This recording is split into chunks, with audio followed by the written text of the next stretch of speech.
The Black Scholars Podcast. So basically what we're saying is nobody in this class has a understanding of shapes. I'm sorry. 1, 2, 3, 4, 5 out of 33. 5 out of 33 have a concept of shapes. We're talking squares, rectangles, triangles. That's all we haven't even gotten to the next. Oh my God, we haven't even got to the hard shapes yet. I haven't asked y'all to pull out a calculator. I haven't asked y'all to multiply. I haven't asked y'all to add. I haven't asked y'all to subtract. I haven't asked y'all to do anything but identify shapes. What shape is this when you cut it in half? What shape is this when you cut this in half? No. I'm just hush. Just hush. I literally have not. This is the first question where they ask y'all to calculate the area. Mind you, if you're paying attention, books with the answers right on them. This is not even a try it question. This is an example from the book. And only 5 people can give me the answer out of 30-something people, out of 30-something kids. And again, nobody's asking y'all to calculate, multiply, divide, add, subtract. I asked y'all to identify shapes. And we can't get 13-year-olds to identify triangles, squares, and rectangles. This is literally the only class all day who cannot identify shapes.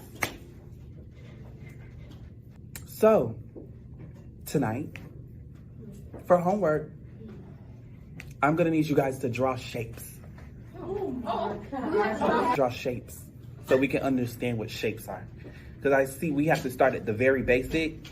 At 12 and 13, we can't even go into area of a square, area of a triangle, if we can't even identify a square, if we can't even identify a triangle. It's kind of hard.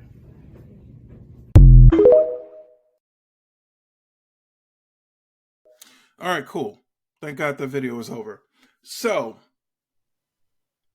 much sarcasm. So much sarcasm. I think my biggest takeaway from this is, why is this online? Why is this on social media?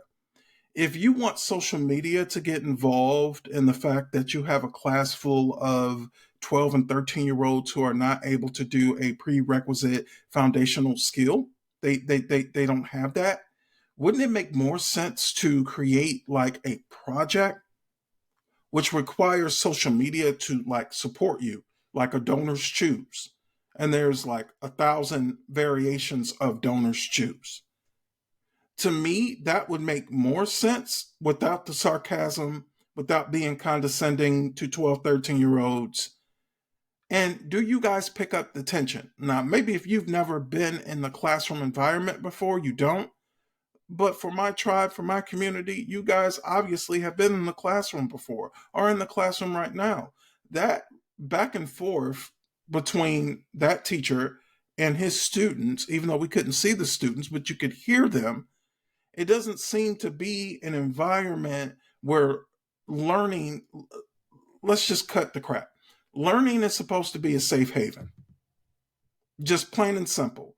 As a 12-year-old, a 13-year-old, a 14-year-old, a 15, even in college, even in grad school, even online, even as an adult doing professional development, whatever class you're in, you're there to learn, right? And a lot of 12, 13-year-olds might not fully understand or appreciate that until they're much older. Or maybe they'll never fully appreciate it.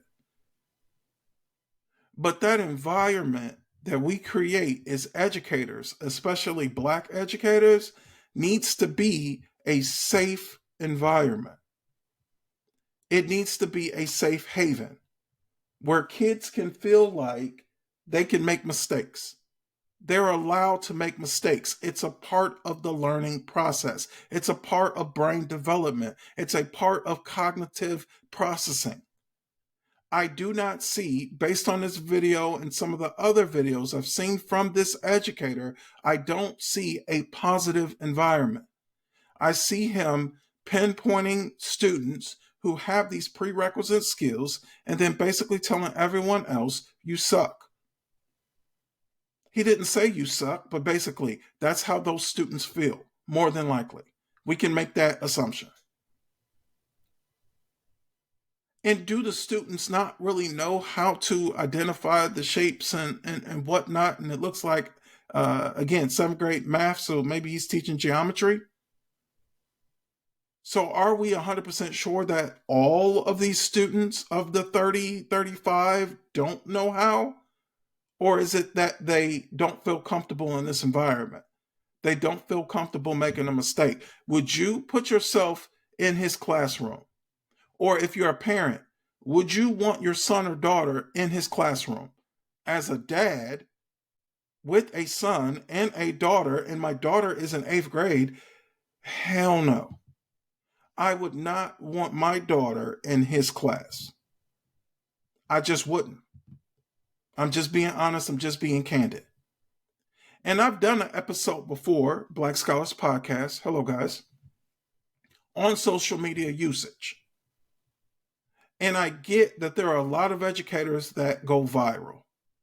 But there are a lot of educators that go viral for good reasons, and there's a lot more educators going viral for the wrong reason. So my overall takeaway, and I want you guys to think about this. What is the purpose of posting negative interactions? And you could say they're truths. He's just revealing the truth. Guys, you do realize that your data and your students' data is public information. We know what your kids are doing or not doing in those classrooms. We know what standards they've mastered or not mastered based on state assessments. And there are also national assessment data as well, too. We're tracking that data. I just did an episode not too long ago on the Black Scholars Podcast about that.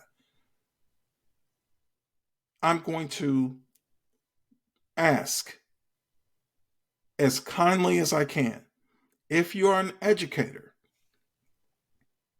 and you're not sharing or recording a positive interaction or a positive truth with millions, billions of strangers, don't record. Don't post it. If you're going to record anything, because I used to record in my classroom, it was so I can go back, watch, and reflect, because that's what highly effective educators do. If you want to record for those purposes, that's okay. If you want to record and give that information to your school leadership or your district leadership or your respective state Department of Education, that makes more sense. But please stop recording these negative interactions with students, because all you're doing is just telling on yourself. You don't look happy. The kids don't sound happy. What are you doing there? And I want to make this last point, and then I'm done. Black educators, Black and brown educators. I know, because I'm a product of it, some of us have gotten into education through an accelerated program, like a Teach for America, the New Teacher Project, which is the Teaching Fellows Program, and there's 1,000 other options based on your state, your locale, your municipality, that probably allowed you to get in the classroom. But this is for everyone. You don't, as a Black or brown educator, right? Afro-Latina, African-American, African, Nigerian, whatever, right? Caribbean, you're a person of color, all right? Regardless of your race, regardless of your ethnicity, we were all born, created by God. Which means, if you accept Him, that we are all children of God. I had to pause for a second.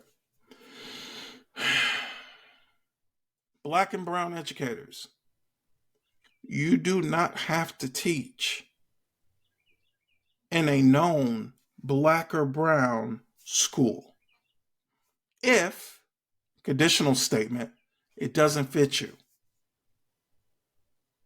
This guy, probably a great educator. He's with the wrong personnel. You know how, like in the NBA or NFL, baseball, soccer, whatever sport, right? Sometimes it's the coaches and the players. There has to be chemistry there. There has to be a match. There are certain demographics, and I'm just being honest and candid, that we should not be teaching if it doesn't match our personality. Really quick example. My entire career, I spent 3 years teaching high school. I spent 9 years, roughly 9 years, 8.5 years teaching middle school. When I started out as a teaching assistant, I was at the high school level. I work great with high schoolers. I work great with middle schoolers. I love all kids, I love all children, but I would not fit great with elementary students. Way too much parental involvement, and I understand why. Way too much administrator involvement, and I understand why. And you need a certain level of being very chippy, happy all the time. That's not me. I could be very, very kind, but I don't always want to exude a lot of social energy. I'm an introvert naturally. So I knew for sure I wouldn't be a good fit for elementary. And just being honest with you guys, when I transitioned from high school to middle school, there was a learning curve there as far as being able to socialize with those students and be comfortable, and they be comfortable, and it was the perfect marriage for my teaching career, for my educational career. If I would have continued to go on with my plan to finish my educational licensure, I would definitely have been an assistant principal and principal at the middle school level, because I get those kids, I understand those parents, right? You have to find your fit. And sometimes your fit is not necessarily based on elementary, middle, high school, community college, four-year college, research university, etc. Right? Sometimes it could be based on the actual demographic of the kids. This guy, this educator, looks like he hates his job. It looks like he hates his job. Do you think you can hide that from kids? You're talking about kids with all types of issues that are going on in their personal lives. Do you honestly think you can hide that from them? You think a kid doesn't know when you don't like them? When you don't really care? When you don't really love them? You're recording them? You're putting it on social media? How is it possible nobody at this district, at this school, none of these parents have seen this go viral? Or any of his other videos go viral? There should be a mandate, and there probably is, some type of policy that gets guidelines for recording students without permission. And if you record the students, nobody's going to cause a fuss as long as you're not violating any one of the privacy laws, right? But again, he looks like a general education teacher. So there's probably kids in there with 504 plans. There might be kids in there with special needs, and he's scrutinizing, criticizing them. I love all black and brown educators. I love all educators, period. Right? But I'm going to be candid. If you don't like what you do, go do something else. If you don't like the student body, the demographic that you're serving, go find another demographic to serve. I don't know where this young man teaches. I don't know where this guy teaches. But I guarantee wherever he teaches, there's an outskirts. There's nearby towns. There are suburbs. There are other cities within driving distance. Go find your tribe and pour into that tribe. But please stop making, this is for all educators, stop making videos of negative interactions of your negative truths about students. You're not giving us any new information. We know K through 12 is jacked up already. You recording these kids and making them feel a certain type of way, that's undefensible. There's no excuse for that. And kids are always on social media. And you go viral by showcasing, displaying a deficiency that they have. What are you really doing this for? Because again, if you're going to highlight something that's a truth, that's a difficult truth for many to swallow, have an action plan attached to it. Donors, choose some other type of project where we, as strangers online, can get behind it, can get behind your class. Maybe tutoring, a tutoring program. We need money for tutoring, et cetera, et cetera. But if you notice this is going on in the class, this should be discussed in your departments, in your POCs, with your leadership team, and faculty meetings, in district meetings. Go to the school district and say something. Go to your state Department of Education and say something. Go to your local mayor and say something. Reach out to parents. It takes a village to raise a kid. We're not babysitters, but we are developing kids. You can't do it by yourself. And as an educator, you have a certain professional expectation that you have to live up to. Stop doing this to kids because you want likes. And you know how I know you want likes? Because it's on TikTok. You want clout, you put it on TikTok. Your honest truths that needed to be conveyed has been conveyed. But now what? You've already made videos like this before. Are you going to go make some other ones? Like, what are we doing? Like, I'm going to say this, guys, and you guys have probably never heard me this aggressive or assertive before, but I'm going to say this. We need to do away with social media. If people can't use social media in a positive, progressive means, manner, method, then we don't need social media. We don't. I would hate to be one of those kids' parents and to know that this is my kid's teacher going viral once again off of something negative. Again, you aren't revealing anything new. This isn't breaking news. We know kids are struggling. We know the K through 12 system is jacked up. But what are you as an educator doing about it? Besides recording kids without permission, showing tension in the classroom, showing that you're not really there for them. And I'm going to say this candidly, and I'm going to end.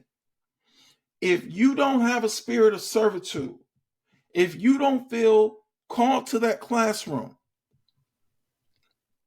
and we all have bad days as educators,